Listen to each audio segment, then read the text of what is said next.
Good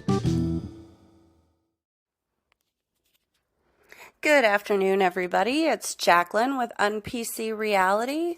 I am joining you guys on Saturday, December 9th. I was going to try to record yesterday, but inexplicably I have been hit with some kind of cold or crud or something. This morning was rough, but I have been heavily medicated. I've got my Dayquil sitting right next to me, along with my Kleenex, etc., and nasal spray. It's a lovely scene over here, so voice only, no video. That was another thing that I'm probably going to be rolling out. I've got a cuter little setup now to do the videos, so you guys will be getting video pods upcoming for me, and I think I've settled on a Wednesday, Friday schedule. For those of you guys that have bared with me on kind of an inconsistent publishing of these podcasts, I really, really, truly appreciate it. I know that I've mentioned I was busy with moving and some other things, but now I'm kind of fully settled, and just as soon as that happens, you know, I get my annual little bit of a cold. It's interesting, too, because I'm pretty sure the source of it is actually my boyfriend's boss, because my boyfriend never gets sick. He just carries it to me. So the only person that I know within close proximity to us that has a little bit of the same symptoms, sickness-wise, that I have right now is my boyfriend's boss. So he brought it home to me, is my working theory.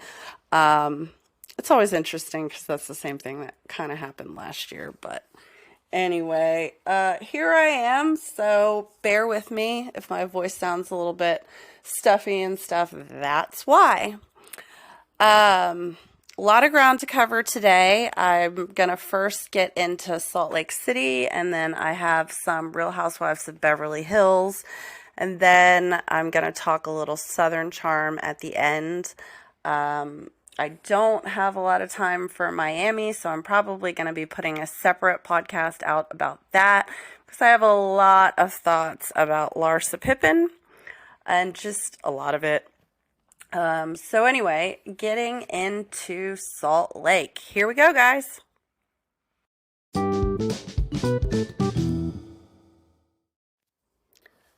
Alrighty, here we go. Real Housewives of Salt Lake recap. So the first scene we get of the newest episode is with Monica and Heather. And I feel like there's nothing done by accident here or in the Bravo world. A lot of these scenes that seem innocuous, I feel like, is to give us an overall impression of something or to cue something up that might happen later. So I think that that is an interesting opener. They're basically showing these two develop a seemingly very cute friendship. And we all know that something so bad to the level that these two can't even be in the same room with each other now has happened since scenes like that. And it's funny because I find that Heather Gay is always gravitating towards the bad girl or the cool girl. Her whole issue with Whitney and Lisa Barlow's relationship stems from the fact that she would love to be Lisa Barlow's chosen one, I think. I really do think, because it seems at the crux of a lot of the issues between Heather and Whitney, not just now, but in the past. I feel like she stuck out her neck for Jen Shaw again and again. We saw that, Heather did, until the very last hour, literally almost. And I want better for Heather. And I firmly believe that if the two of them aren't even speaking, Monica, that is, and Heather, then whatever it is that's gone on is 100% Monica's fault. And we have a lot of conjecture in terms of that. You know, there's stuff about a lawsuit that Monica filed, and she kind of filed it under a different name or something in some kind of a misleading way so that Heather didn't know that she was the plaintiff.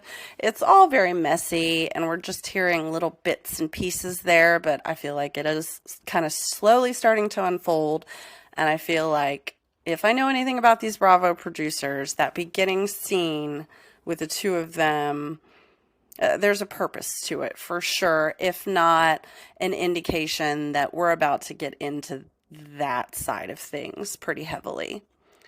So anyway, then we see a brief scene with Meredith and her son Brooks. It's like a 2-second little thing, but Brooks is just blatantly ignoring Meredith. Not sure why that's cute or funny. Maybe some producer shade. Again, it seems to be very subtle but very prevalent over, for sure, this episode, for sure. And I think everyone that's watched it thus far can agree with me on that. I mean, there's just so many moments of that where they are not painting her out to look anything less than ridiculous. But not just this episode, the whole fucking season, really. And so then we get a little taste of the talk of Whitney and Lisa's argument as it pertains to Whitney showing up at this event after her friend died. She didn't get what she wanted out of Lisa Barlow. Lisa Barlow is a very selfish person. Full stop. She's a fun friend, but I wouldn't expect her to be my emotional relief at all. And that's constantly what's happening here. Whitney is expecting more from that person than she's willing or capable of giving. Then we go to the airport. I do love a good airport scene. And Meredith's stuff was just a lot throughout. Again, we go back to the producer shade. Even in the confessionals, though, that I've noticed, because there's one that they keep popping to in particular that sticks out to me. I wish I could remember the outfit that she's wearing, but it's the same confessional filming, whatever that is, when she talks about, she makes a comment about going to Bermuda and how she feels like she's never going to be seen again after that trip. By the way, stupid comment, shady comment, unnecessary comment. She's rife with those. But there's something off with her, I feel like, in that particular confessional. Every time I've seen any from that particular day, whatever it was that's filmed, if you go back and look, she never makes eye contact with the camera. I don't know if she can't find it, but it shouldn't be that hard. I mean, they should tell them where to look, right? And she just, her eyes seem weird, and her voice is kind of, I don't want to say slurry because it's not as obvious as all that, but it's like a very subtle, slow speech pattern, which I feel like is just indicative of the fact that she is probably a heavily medicated person. Anyway, so, and if that was filmed before or after the fact, I don't know. Obviously, it's separate of that particular day and has nothing to do with the fact of why she's looped at the airport. I just feel like it paints the picture that it's not just this time. I mean, I think we all know that. I think there's something going on in certain situations. The rumor scene and all of that. I mean, overserved. She keeps doing that. And I think maybe it's a mixture of whatever medication she's probably prescribed to and is taking as, you know, she's supposed to, hopefully, plus alcohol. You know, that's the one thing that keeps messing it up. So, and I thought it was interesting. I was a little bit confused when they were explaining her behavior at the airport and they pan to her sleep. And then you see Whitney basically imply that they gave her 2 pills and not 1, and that Meredith didn't know that. And then that's like the only mention of that. So, I mean, maybe like kind of giving her more than she was expecting to get might have something to do with the fact that she was out of her mind, looped.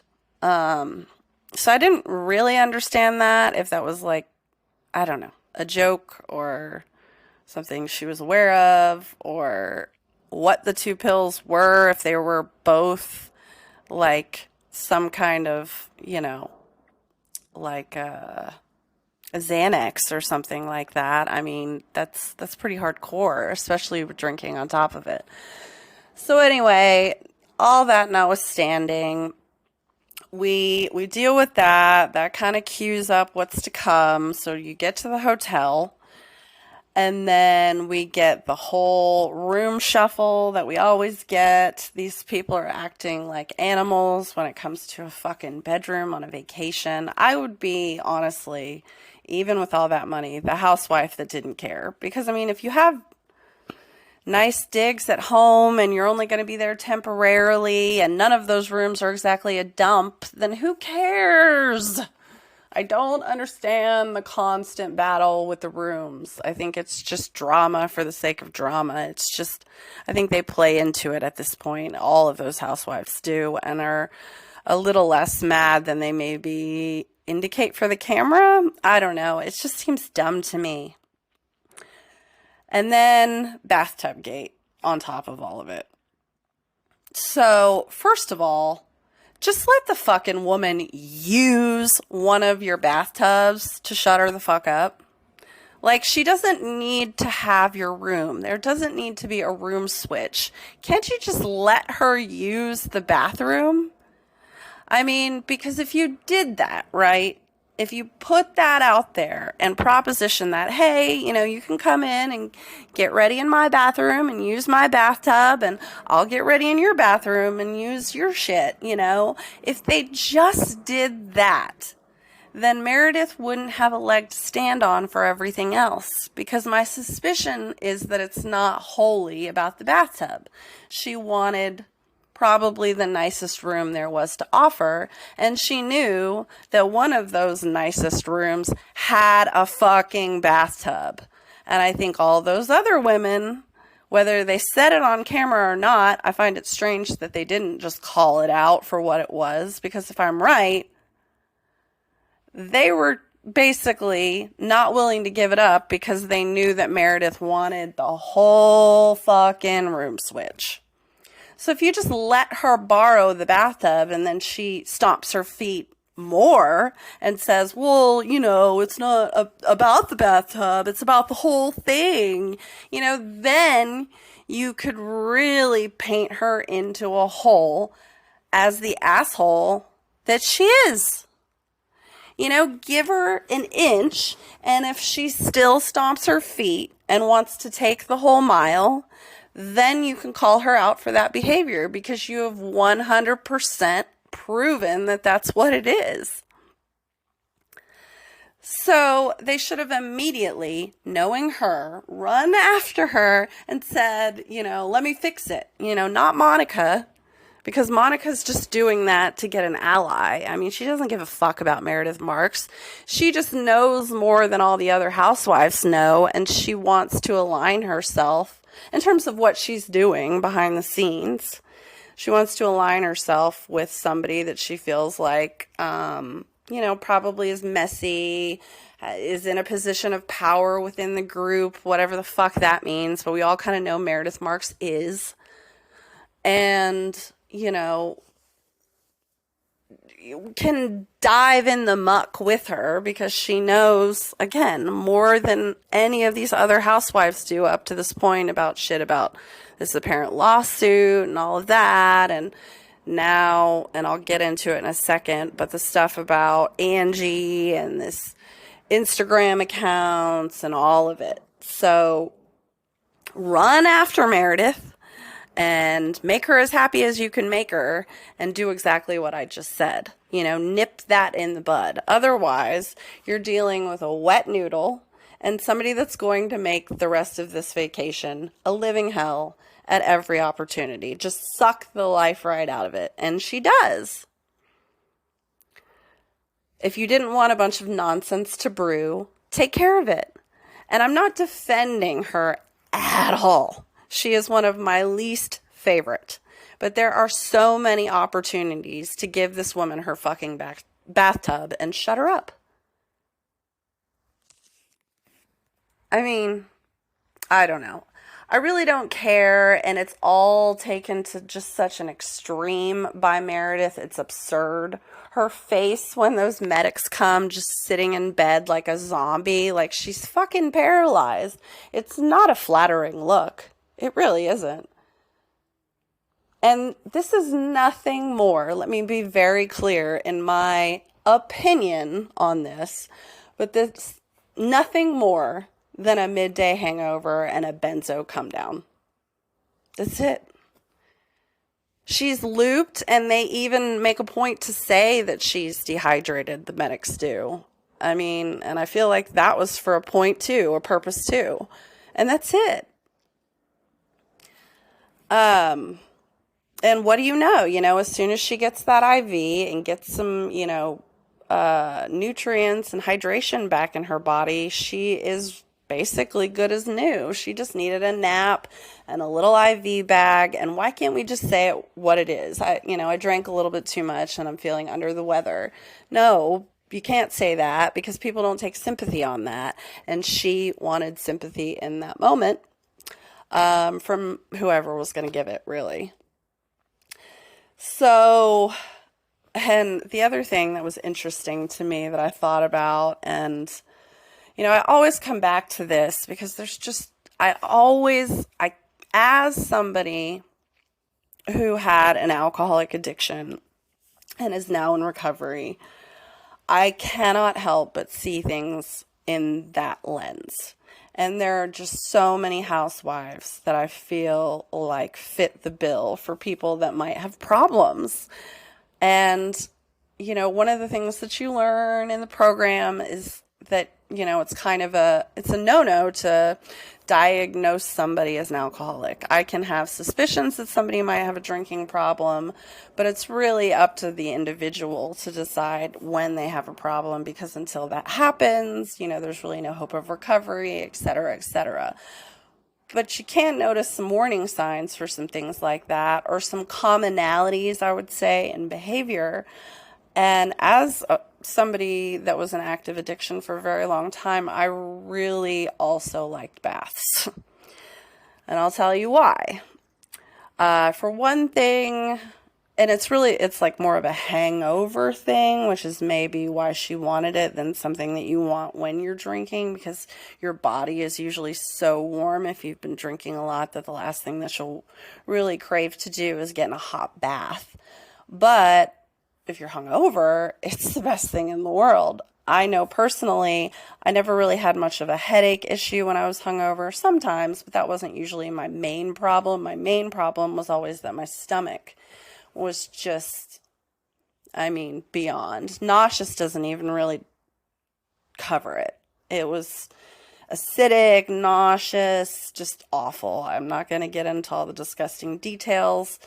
But one of the main things that would cure it right up, and feel good almost while you're doing it, and maybe for a little while after, but it didn't like permanently resolve the situation, so I would get in and out of baths a lot, would be that stomach relief. Because once your stomach hits that hot water, it's just like an instant calm situation. Any nausea and stuff like that you have, or the body aches that come with drinking, all of that is resolved in a bathtub. So take that for what it is. It may be absolutely not related, maybe nothing, but I just kind of thought about it like, maybe there's some truth to the fact that she was just kind of more or less nursing a hangover. Her need for a bathtub kind of makes sense. That's all I got to say. So,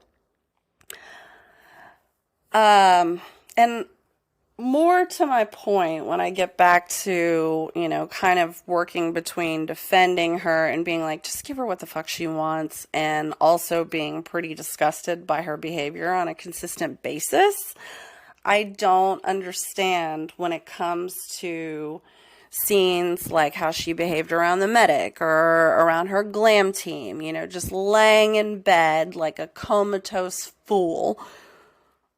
Just looking like just a zombie person is so unattractive and so immature for a woman of her age and stature that I can't understand how that wouldn't just be tremendously embarrassing for a woman to watch on TV. Like, if you are Meredith Marks and you see that playback on TV, if you are not mortified with your own behavior and, really do some looking within to see what the hell you need to do to get your shit together and stop acting like you're, fucking Madonna or something. I mean, it is absurd.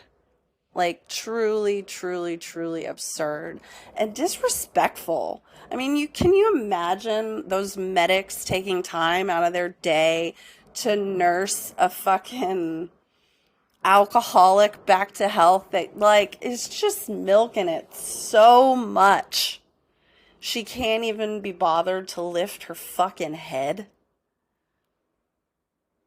It's just bizarre to me. It's bizarre to me.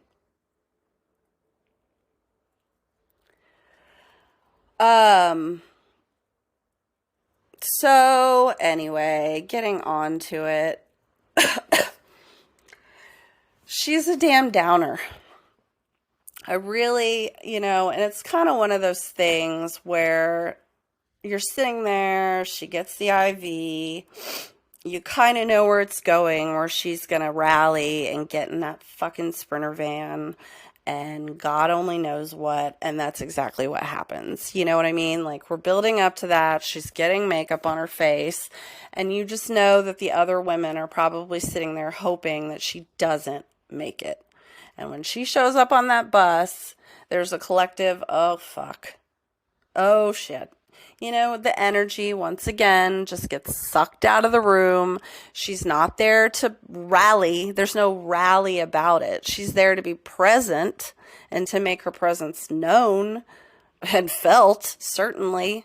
But there's no rally. She's not there to have a good time. She's there to ruin everybody else's time. So, then we go and we start talking about, there's the whole van scene. I'm not going to get into it really very much. She's like, who in this room has a bath? Blah, blah, blah. Everyone has their opinions. No one wants to give it up. No one even thinks to offer her the opportunity to fucking soak in a bathtub again. Blah, blah, blah, blah, blah, whatever. Again, she gets in the van with the sole purpose of just dragging everyone down. So on that note, we go to a lovely dinner where it just doesn't stop. It's about different things, but it doesn't stop.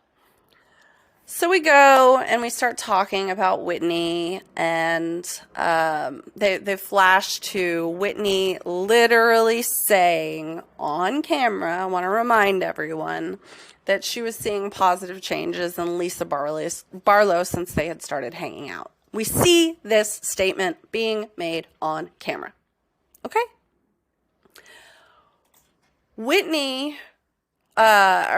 Heather then repeats that statement has been made by Whitney to Lisa Barlow, and it upsets Lisa. And I can understand Lisa's perspective. She's not like, what was wrong with me before? She's very defensive. She has no self-awareness. She thinks she's perfect. So to her, this is a tremendous slight, like, well, fuck you, Whitney, and I get that. The thing that I don't understand is why Whitney is maybe not acting like it wasn't said. I don't know what it is, but this is a statement that was made on camera. All Heather did was repeat it to Lisa.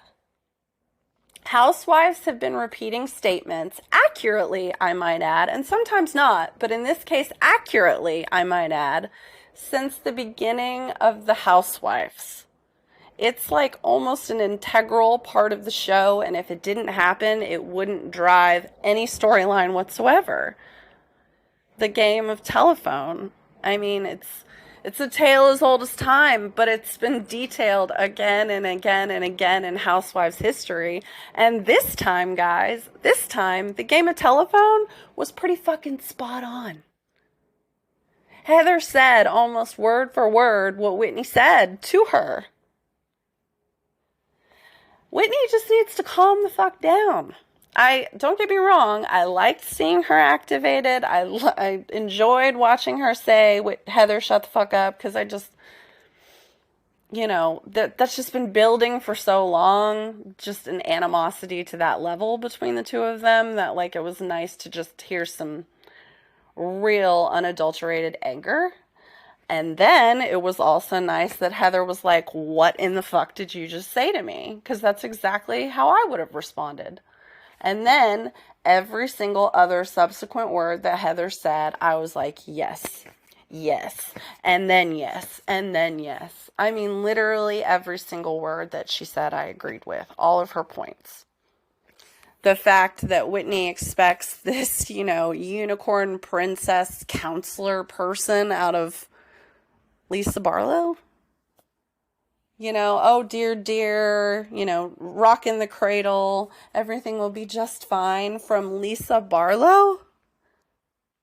It's absurd. And Whitney and Heather is absolutely right about that. Take, I guess, her personal confusion or maybe a tinge of jealousy out of it. Heather is right about that relationship. Okay? It is as ridiculous and surface level as it looks. And Heather looks like a pathetic little girl lost on an island or something, the way she's sticking her neck out for Lisa and talking about, y'all would just be jealous of our friendship if you knew and try to break it apart. First of all, that's a really nasty thing to say. Second of all, I don't think these women care as much as Whitney thinks they do, because I don't think these people are threatened by Whitney and Lisa's relationship. I don't think anyone sees it to the grand level that Whitney does, including Lisa Barlow. She almost laughs. Right in Whitney's face when she was like, oh, no, that's, taking it too far. Because she does. It's like, I don't want to say single white female type stuff, but almost. It's weird. You know what it is? It reminds me of Danielle from Witcher House, Summer House, and Lindsay. It's kind of like that. It's like, this person does not care about you as much as you care about them. Do you not see that? How can you not see that? I don't know. It was a great housewife scene. It was great because Whitney and Heather really gave it to each other, and then Whitney tries to clink and she's like, no, I'm not going to clink glasses with you over you telling me to shut the fuck up. And I think Whitney had probably had one or two, I think that was part of it. I kind of know how she acts when she's had a little extra and some, extra mouthiness comes out. So, and every single season we're dealing with some kind of beef between bad weather. Every single season, it's like they're working on their relationship, and it's like the ocean, there's just ebbs and flows to it. And I guess if that works for you or whatever, fine, but it's not really working for TV anymore. It's very reminiscent of almost, Teresa and Melissa beef. Like, I'm over it. Either stay hating each other or get along or, just pick a lane, because we need to be good. I like both of them as housewives. I don't want to see either of them go. And honestly, if I had to see one of them go, I would pick Whitney well over Heather. And I know probably plenty of people that might disagree with me on that, and suck it, because I don't care. Everyone has their opinions. Not really suck it, guys. I'm kidding. But I just, figure it out. Because the things that you're fighting about are dumb. They're dumb. And if they have anything to do with Lisa Barlow, it's real dumb. So, Oh, and then, of course, wanted to touch on the other part of this disaster van ride, because on the way back, we're dealing with issues once again with fucking Meredith Marks and her trying to stir the pot and being a little obvious about it, if you ask me, and especially when it comes to being that fucking dirty to like do this stuff with Instagram and still have it be pretty obvious that you're the one behind all this stuff. And Monica kind of fucking knows. I mean, she alludes to it. It's very, very, very messy. And I have a feeling that's going to come to a head next episode. If you see the trailer, Lisa Barlow says, Meredith, you're done. And I think that's exactly what she's talking about. I think she's essentially outed. And I think if not then soon that will come. And Meredith, if that's found out that she's behind this Instagram shit with Angie K and her family and talking about her being in the Greek mafia, which just sounds like grasping at fucking straws. And also, like, I don't even know if we would care. It might make her more interesting. Anyway, Meredith is behind that. Meredith is behind that. And Monica very well might be too. And if Monica isn't, then her hands certainly aren't clean. And she's perpetuating something that's really, really not cute at all. And I think both of them are going to have their day very, very soon. And I pretty much want Meredith Marks off the show. She's not good, guys. She's not good. There's like love. There's a fine line between love to hate and hate to hate. And Andy Cohen has said that himself. I've heard it from other people just in life, but I've heard Andy say that about Housewives. And it's so true. And at this point, Meredith Marks is a hate to hate. I don't want her in the screen. Mary Cosby is almost like a love to hate. You know what I mean? Which, by the way, she wasn't there at all. So I think they've just... And I heard, basically at some point midway through the season, and that's proving to be true, that they kind of stopped including her because at some point they noticed she just really was being a pain in the ass about participating. And if you don't participate, you're not going to get fucking paid. Like, you are not doing Bravo a favor. They are doing you a favor. She really needs to get a fucking reality check as far as that's concerned. And I'm fine without her. But I would be very fine without Meredith Marks. Very fine. That dinner seemed all like petty misunderstandings. Again, Whitney just expects way too much out of people. And then all of that is pertaining to some kind of obsession with Lisa Barlow that I do not understand. But this Angie K thing, and we don't even know that much about Angie K, and I've said a lot of smack about her in the past because I was not vibing with her when she first came on the show. But, she seems like a good person. And I don't think that there's any truth to all this bullshit about her marriage. And I think when that kind of fizzled out, they had to come up, or Meredith rather, felt like she had to come up with something else. The thing that I don't understand is why? What is Angie K such a threat for? What do you have such a problem with? She's a pretty fucking nice person. I don't know. More to be revealed, obviously. I think we're going to have a very, very juicy episode next week. So stay tuned on that. And I'm going to take a quick break and come back with Beverly Hills.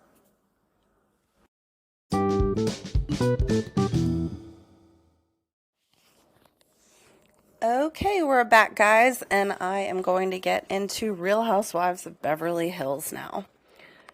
So we open up to the most infuriating conversation. Kyle should never, ever, ever feel like she has to answer for not drinking or just any part of how she chooses to handle this time in her life, so long as she's not hurting anyone, including herself. I just don't understand what there is to not understand about that.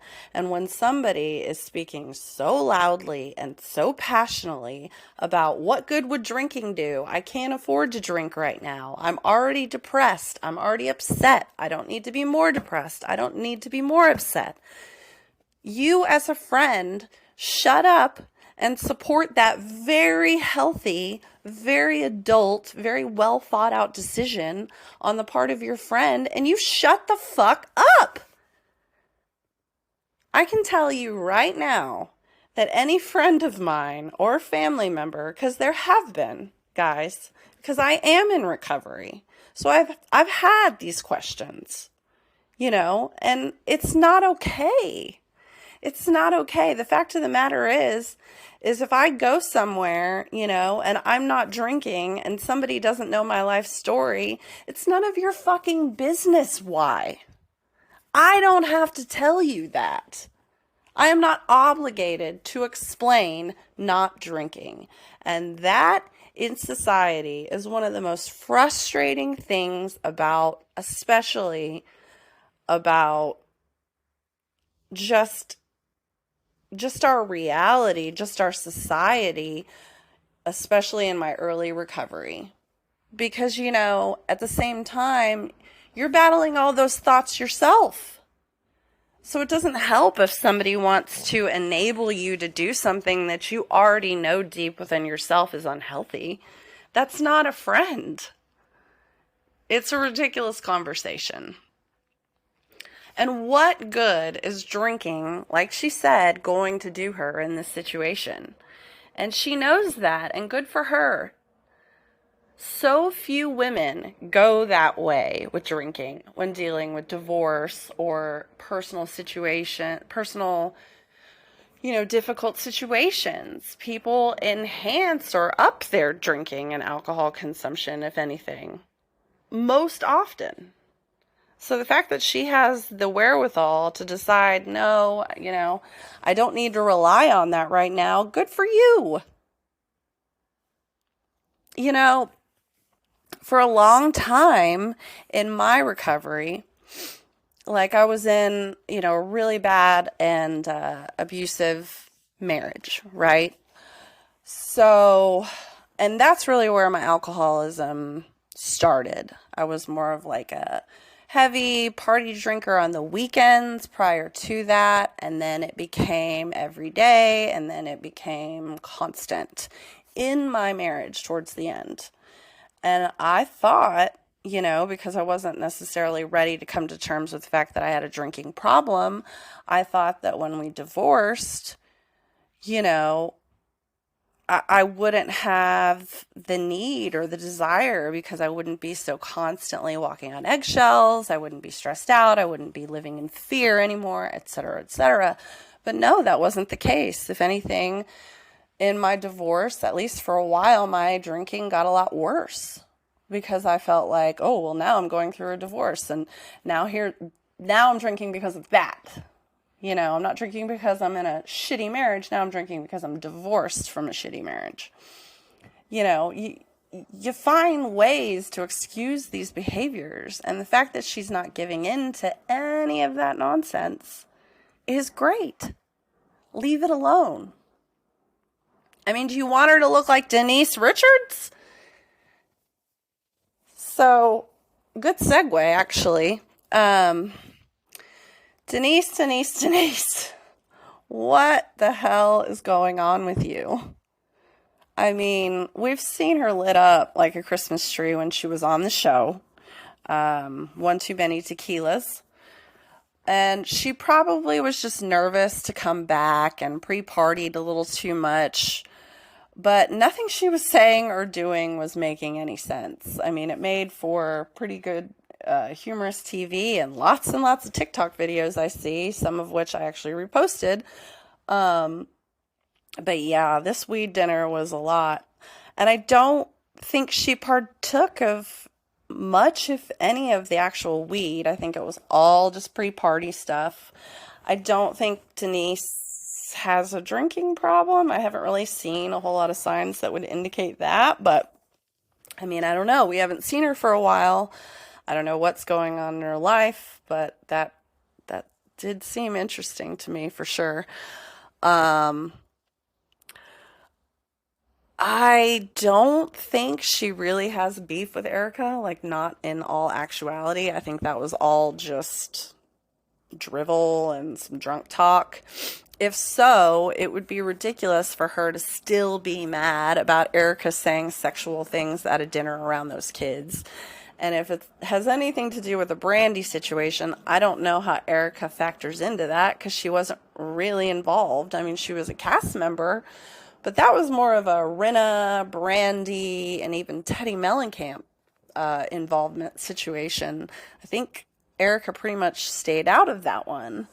So, I don't know. Apparently something to do with something. Either one of those two things, or maybe the fact that she made a comment once Denise left the show on Instagram that wasn't necessarily flattering. But Erica talks shit a lot, so I don't understand. I think it was just much ado about nothing, and it was just kind of funny to watch. But I did find it funny that for her to have this scene coming up and be one of the few to recently go on Bethany's podcast is just kind of hilarious. It's like, was she, because obviously she has a certain level of concern of how she's appearing on TV. It's why she's one of the few, if any, housewives who have gotten away with this breaking the fourth wall and saying bravo and saying the show and talking to producers on camera and getting them to halt production. And, we've seen all those sorts of things. So obviously there's a heavy level of concern of how she is portrayed. So, maybe that factors into some of the behavior now, or why she's a little pissy and went on Bethany's podcast, because she knew that this drunken weed dinner scene was going to be used in footage for this season. Might have made her a little butthurt enough to go to talk to Bethany. And there was I actually listened to that podcast, and there was really no purpose to it. They didn't say anything that we didn't already know. I mean, y'all can listen to it too if you want. But just nothing. I don't understand, if she's not a part of this reality reckoning stuff, why she even did any of that. So, anyway. Kyle was just great in the scene with Sutton, which is kind of the next thing that we get to. She's like, what am I in denial about? I mean, I love it when something is said to a housewife and they just immediately turn around and go to the person that said it and say, why are you saying this? Right then, right there, let's talk about it. Can't love that more. Because so many times there's back conversations, or we bounce around something that's been said. Just go straight to the horse's mouth and be like, why are you saying this? And that's what she does. What am I in denial about? If you know something, please tell me. Go straight to the horse's mouth. Why on earth does Sutton feel entitled to any of this information? Just any of it. Anything about Kyle's marriage, anything about the drinking, just whatever. Any of it. Morgan Wade, any of that bullshit. Why does Sutton feel entitled to that information? That's not how friendships work. You don't get to hijack your friends over information, because all you do with information is talk shit. All you do is just disseminate it and gossip and talk shit. You're just curious. You're not caring. You're curious. You're a gossip. It's giving Leah Black, if any of y'all watch old school Real Housewives of Miami. Sutton is basically Leah Black, just a different face. And I mean, it's the same person. Ay, ay, ay. It's all just deflection. It's gotta be. And it doesn't even matter now because Sutton and Kyle's friendship is basically done after that conversation. Like, truly, I pretty much think I have a good grasp of how Kyle at least works at this point. And the absolute nail in the coffin, she even says it later in this episode in those exact words, was that statement, that absolutely low down comment Sutton made about her relationship with her sisters. And she knew what she was doing, and she said that she knew what she was doing, and it's not okay. You don't go there. That's not a friend. You can't badger somebody through toxic, terrible behavior into being your friend. That's not the way that works. Do you not know this? And by the way, I had to laugh because I'm sitting here in all these dramatic scenes, and all you see, well, not all you see, but one of the things that stood out, which was so fucking funny, because Cynthia was there and she actually participates in a lot of the conversation. Camille, on the other hand, she had one audible sentence, and that's it. And it was that she was high. It was that she was high at that dinner. So I'm thinking to myself, why did we not give that bitch weed when she was on the show? Like, okay, here you go. Quiet down, Camille. There you go. Here's a gummy. Like, seriously, that is what that lady needs. That is the least amount of drama I think she's ever caused when being in any room throughout the history of her life. Literally, unless she's just way more chill now. She didn't say a fucking word. I was ready to get, old school Camille with some jabs in there and something, but we didn't get none of that. So I guess she's not thirsty for camera, so that's probably a good thing. That probably means she's done some work on herself, because that's not the Camille that I know, and that's not a bad thing. So good for you.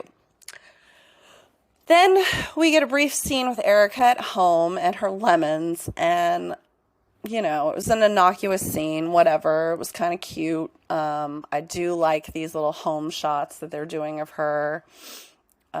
We didn't get a lot of that before, necessarily, and she just looked kind of sad in that big mansion, that cathedral room that she used to have. I mean, just none of that ever seemed like her vibe. It seemed like she was living somebody else's life, and she just looks better than ever, honestly.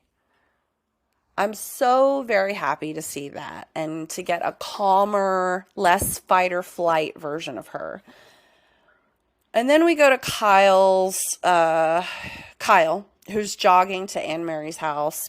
Kyle also just looks absolutely wonderful these days, too. I mean, really, she's done a total overhaul of her figure in terms, she's never been overweight. She's always had a nice body, etc., but she looks so healthy and good now. I'm telling you, that not drinking stuff, even if y'all don't, those of you that are listening to me, don't have a problem, if you're just looking to live a healthier, more clear-minded life where you really can kind of get to know yourself on a deeper level and just gain health, like deep within yourself, that exudes all the way outside of you and makes you glow on a level that you really aren't even aware of. Stop drinking just for a little while. You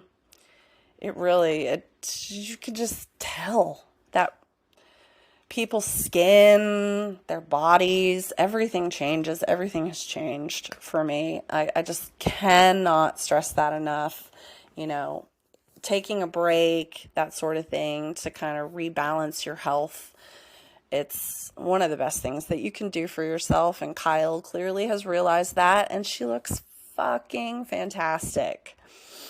So we see her jogging like a fucking busybody that she is to Anne Mary's house. Anne Mary seems to be there as Kyle's little season-long +1 because she's having trouble. I guess maybe she needs a little protector or whatever right now, but I'm not investing in that one. Nor do I understand what the point of a new person right now even is. It seems ill thought out, poor timing. I know Bravo producers, especially with somebody who's been on as long as Kyle, will tend to throw these women a bone a lot of the times and give them somebody to fuck with on camera. They've done it, I believe it was like Kristen Doty or something like that on VPR, but I can't think of her little +1 was. Y'all help me out maybe in the comments, but there have been certainly circumstances where somebody had somebody that was just kind of like not really a part of the action, but literally just there to support that person because whatever was going on in the season, either they were on the outs with just about everyone else in the cast, or they had had a particularly rough season, so they needed like a little bit of extra support. I think maybe that's more or less what it is. I think from Anne Mary's perspective, she's probably obviously trying to get a diamond on the show, right? Thing is, don't understand the timing because as I've reported on my TikTok and as y'all have already maybe heard, there's certainly been whisperings about it. It's not very heavily covered right now because I don't think Anne Mary is substantial enough on the show for it to warrant too much mentioning, but it should be mentioned that her famous ex-NFL player husband, Marcellus Wiley, actually my boyfriend told me this because he knew exactly who that was because he's a huge Cowboys fan and Marcellus used to play for the Cowboys. He's now, or he was, an ESPN commentator up until recently when it was alleged that during his time in college, there's a woman that's making rape allegations now about him. I don't have a lot of the details, guys, so go look at the many articles that exist about this, but essentially, or like why it's happening so after the fact. Obviously, we know sometimes that happens. I don't know a lot about like the statute of limitations and stuff like that on rape. But anyway, this notwithstanding, he lost his job at ESPN and he's currently under investigations for rape, dating back probably maybe before he knew Anne Mary, or I don't know if they're like college sweethearts or whatever, but this would have been college time frame for him. So it strikes me as odd that these two would go and be more in public than they already were now. Maybe it's just ill timing and they didn't know it was going to come out and that sort of thing. But I feel like on some level, these famous people do tend to have like kind of a warning about these things, even if it's allegations against them specifically. Like you might know in advance of everyone else that something is about to come down, at least if it pertains to anything legal. I mean, you should be the first to know.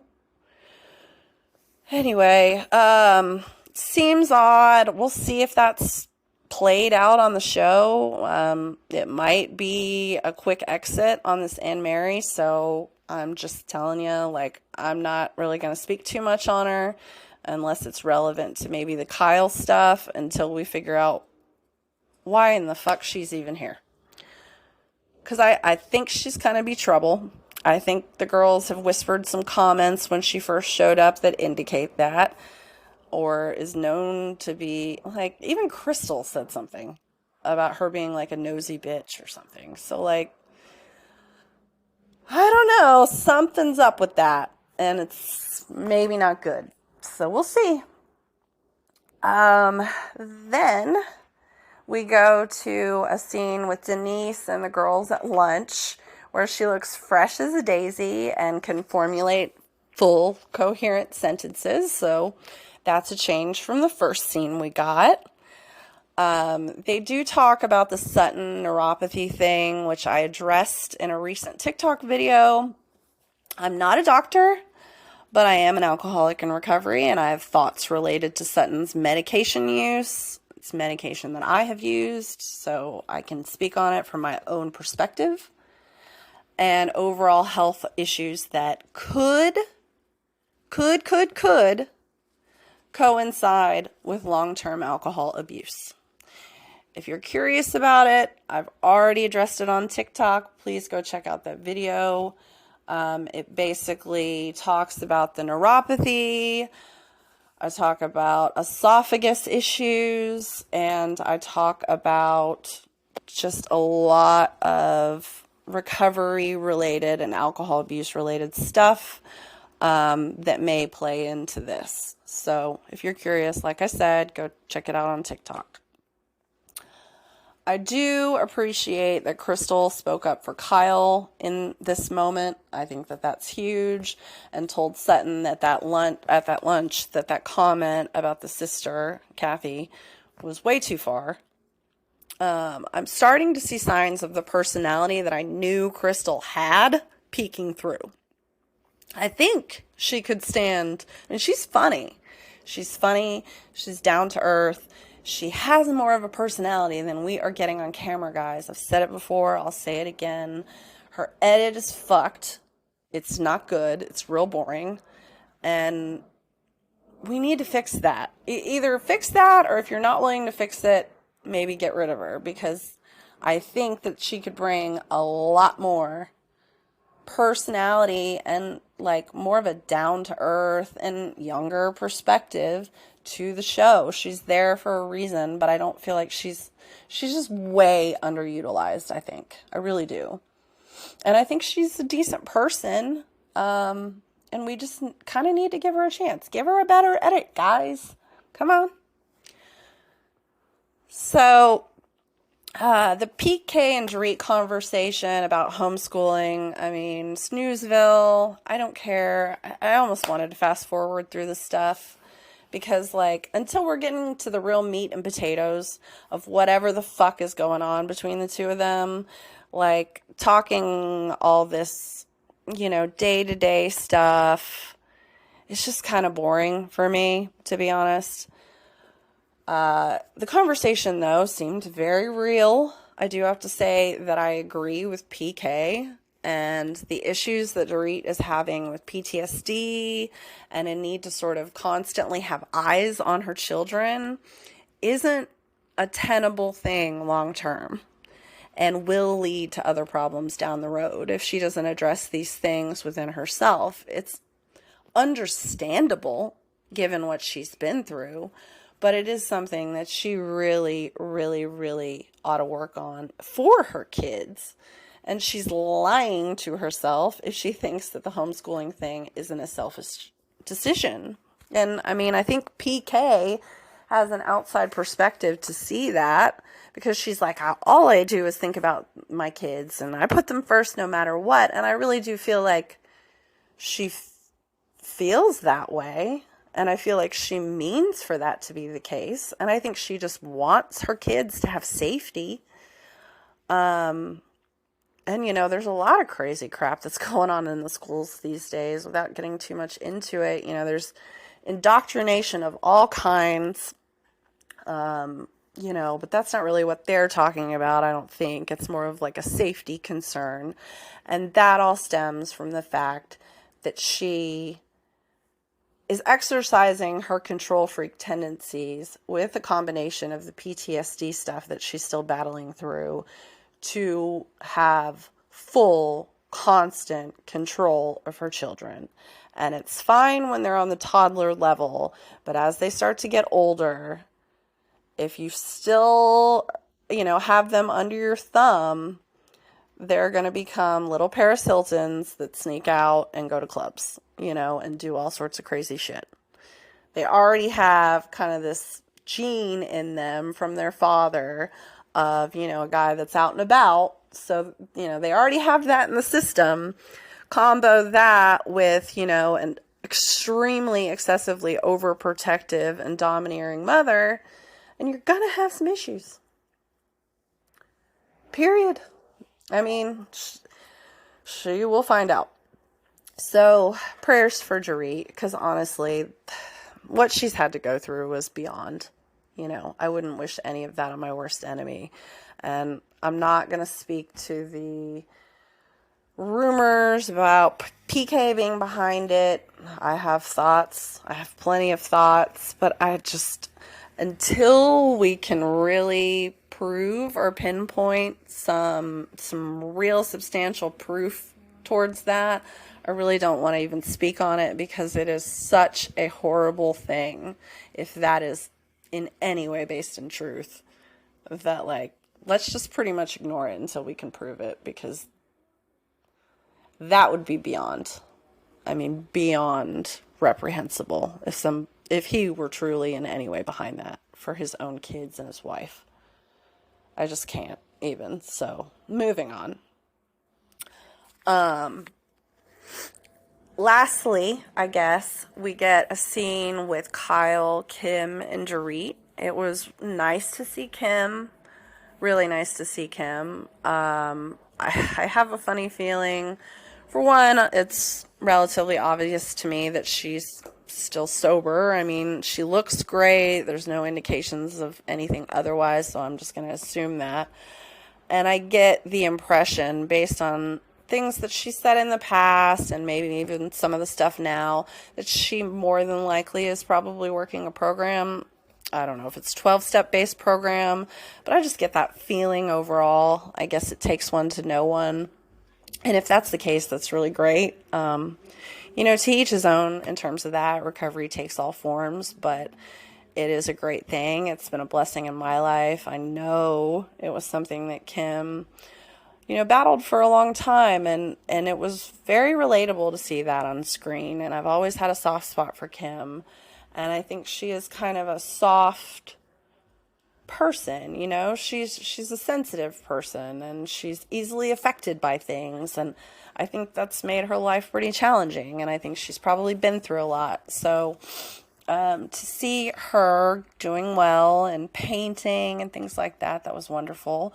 And to see her and Kyle's relationship is still on the up and up, I mean, that means a lot, because at least she has that, and I can't imagine it's easy for Kyle to hear things like that Kim had seen that Phoenix, Paris's child, and things of that nature. I guess it's not worth feeling too bad over, since apparently Kathy Hilton doesn't seem to see her grandchildren until after they've popped out in most cases. I don't know if that happened with the first one. I don't think it did, but certainly the second one was a big secret even to her. So, I mean, different strokes for different folks, I guess. I don't know. But it was nice to see them come together. It was nice to see that Kyle has that support on some level. And, we kind of know now that whether it's because of the divorce with Mo or whatever, as a result of some of these issues with Kyle and Mauricio's marriage, she has had at least some level of, some kind of a makeup with Kathy, basically, at this point. They've been seen hanging out, even with Morgan Wade and stuff like that. So we know now that things are relatively okay. And that's great. I don't think Kathy being on the show, that was just a terrible idea. For the sake of the two sisters' relationships, that was just never going to be okay. Not the way Kathy Hilton is. She just needs to stay on Paris in Love, which I was really holding out on watching. But they've just been promoting it to freaking death, and I had some curiosity, and I'd kind of run out of things the other day, so I'm on, I think, episode 3 of season 1, and I will be finishing that up. I don't know if I'm necessarily going to talk about it. It depends on how much Kathy pisses me off. So far, there have been moments, and we're not even anywhere close to being full into this series, I don't think.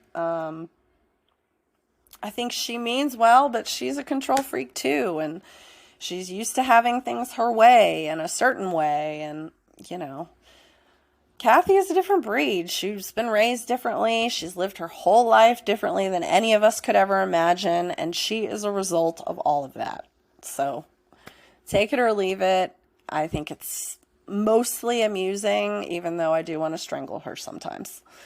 So I might speak on that The other thing that I wanted to say with regard to that, well, actually, I think I'm done with the Real Housewives of Beverly Hills stuff. I'm actually going to take a quick break, and then I will come back with some Southern Charm thoughts as well as some podcast updates. So just give me a quick break, and I will be right back.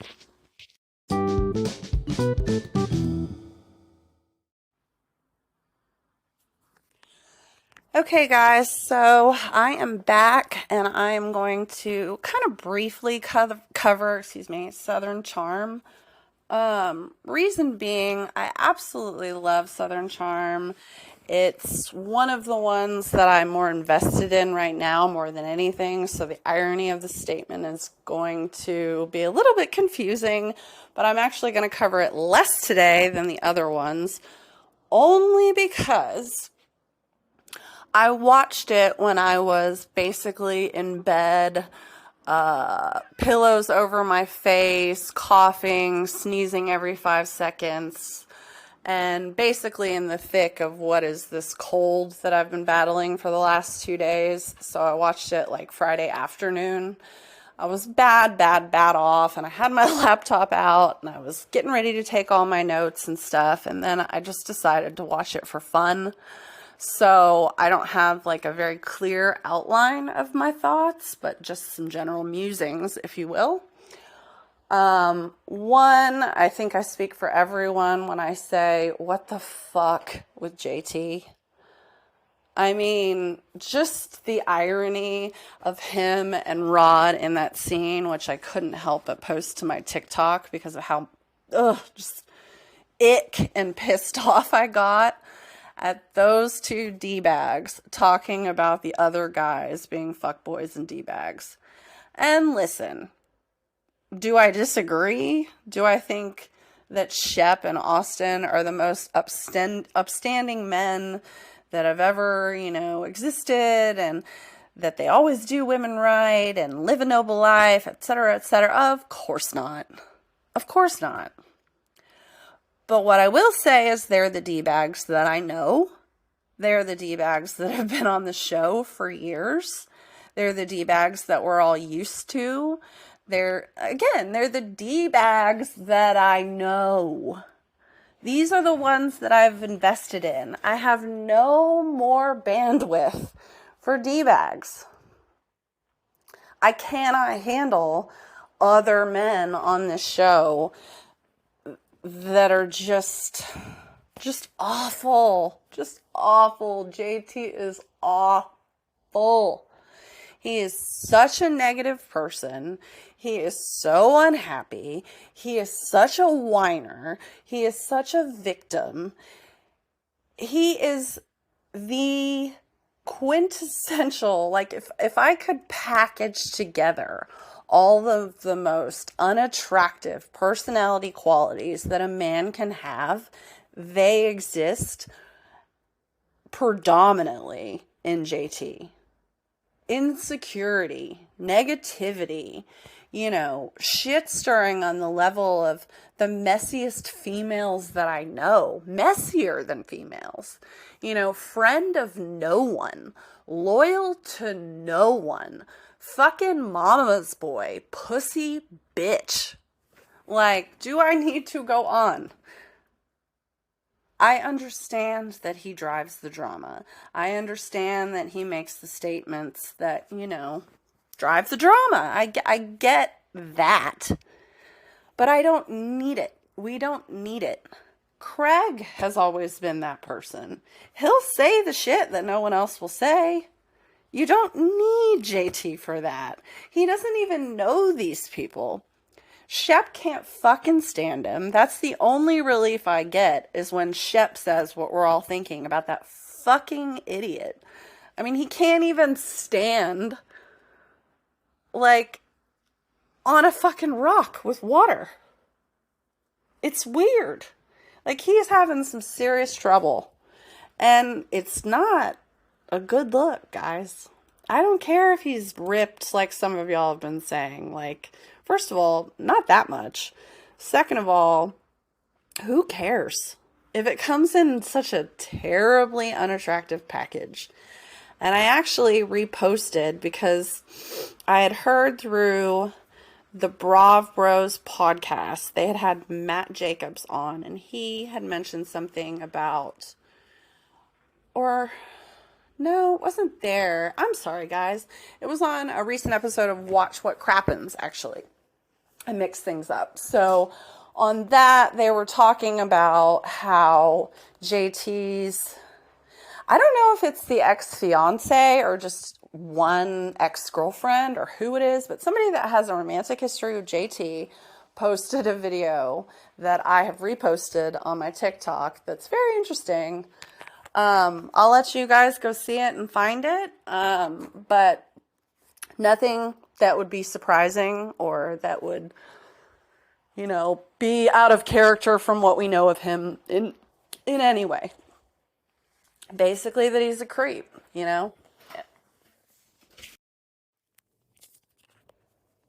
So the other thing that I was going to bring up, and I've talked about this as it pertains to some of the VPR Scandival media coverage, is this thing where, and it's not anything that anyone's going to ever be able to change because the news and media cycle and these people are getting papped now and all of that and being included in page 6 articles.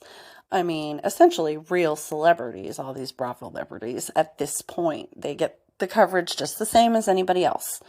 So when you see things in the media at the same time that we're watching these shows, for instance, the fact that Olivia has a new boyfriend, Austin has a new girlfriend, and Taylor has a new boyfriend named Gaston, of all things. Yes, like Beauty and the Beast.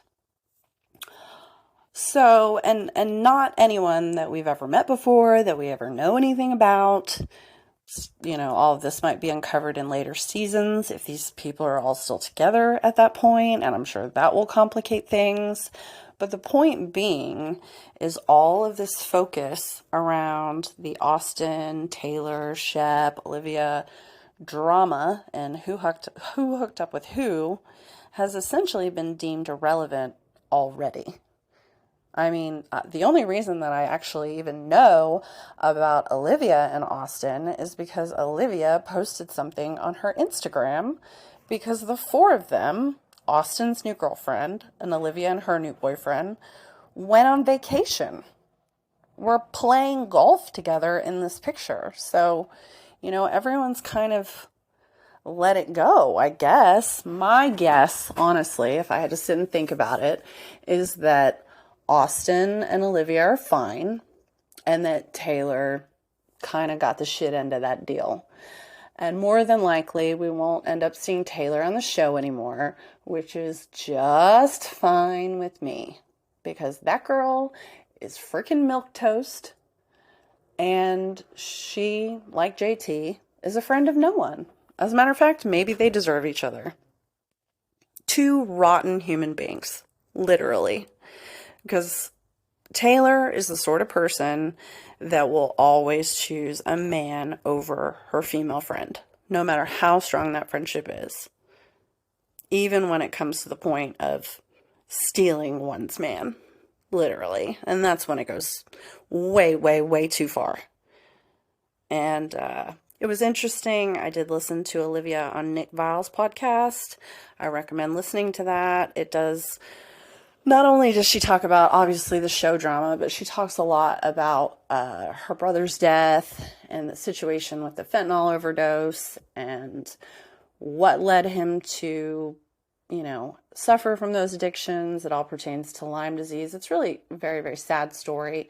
It's a story that, unfortunately, I'm familiar with. The pain management epidemic is huge, especially in the recovery community. It leads to a lot of problems for a lot of people, including one of the people that is absolutely closest to me. So, it was an interesting listen for sure, and really that's kind of all I have on Southern Charm. More to be revealed. I think we're going to get a lot more meatier episodes. I love seeing Madison on the show now. I never thought I would say that. She was not my favorite when her and Austin were together. I think those two brought out some really bad sides of each other. But now that she's more chill and in this new relationship, and she just seems better. I don't know. I really loved the conversation with her and Austin, where he was, upfront and honest with her of all people, about his feelings about Olivia. I thought that was it was just a good scene to watch, really and truly. And I like where the show's going. I just really don't see a point of Rod, and I really dislike JT. So I'm going to need both of them to just kind of exit stage left and take Taylor with you. So I guess that's all I got on Southern Charm. I did just want to touch on one specific thing. So a couple days ago, I posted on TikTok a clip of Julia Roberts, her appearance on Watch What Happens Live, and she was talking about the Real Housewives of Beverly Hills Pretty Woman scene with Dorit and PK. If you want, her comments on that were super funny. She did watch, and that is not at all. It's funny because she gave a lot of meat and potatoes and apparently is a lot more informed about the housewives than I would picture Julia Roberts to be, but apparently she watches. So she had a lot of good thoughts about it. But that is not even why I really wanted to watch the episode with her on it. For one, I mean, who isn't a Julia Roberts fan? But for two, I really was expecting her to be asked and to answer maybe a little question or two about Matthew Perry. I'm sure all of you guys know Matthew Perry passed, and gosh, I took that really, really hard. I loved his book.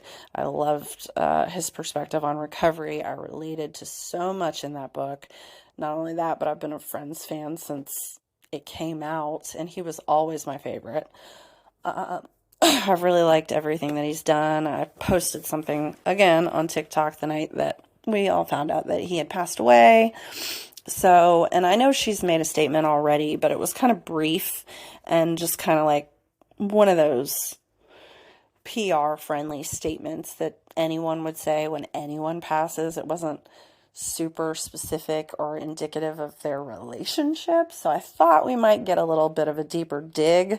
Apparently that was off the table. I'm sure that was maybe made clear in the interview, because not a lot of things are ever left off the table at Watch What Happens Live. It's pretty much, no, you answer what Andy asks you, as we all know. So I was curious to get her in that hot seat, and she doesn't have anything to say about it in the interview. So that was a little bit disappointing, but I got that hilarious soundbite that I did put on TikTok for the Real Housewives of Beverly Hills, and I got I think it was 1,300 views and like a shit ton of likes. And as a result, I'm so happy to say, like, a lot of new followers to TikTok. That is huge news. It is super helpful, super flattering. I'm still so new to this that when I get one extra one, I see you, I thank you. I really, really, really appreciate all the love and growth that I've had, even in the short amount of time on TikTok. If I had a however point, it would be that viewership and that love is not translating to my viewership and love here on Spotify. So if you're listening to Spotify, if this is where you normally get me, please follow me on TikTok. If you're coming here from TikTok, please like and rate and follow me here on Spotify, because this is ultimately the goal. This is what I want to grow. This is what I want to offer you guys. And I need the love and attention over here if I want to keep this thing going, for sure. So yeah, just that. there's a little bit of a disparity in terms of my followers and viewership on one versus the other. So I really want to bring all of my TikTok people here for the meat and potatoes of these episodes. And on that note, I can say officially, starting next week, I will be offering a podcast episode covering everything that I normally cover on Wednesdays moving forward. And then I will have a special podcast episode designed for just the coverage of Southern Charm and anything else that might happen out throughout the week on Fridays. So you can expect like a mega episode, a real meaty one for me on Wednesdays. And then another kind of abbreviated, smaller, shorter podcast that covers Southern Charm. And again, any other weekly updates, anything else that happens on Fridays. Twice a week, guys. So be following, pay attention on TikTok. I'm putting most of my content that doesn't go on the pod on there. So just keep showing me the love. Keep engaging. I thank you guys so much and have a great rest of your weekend. Bye.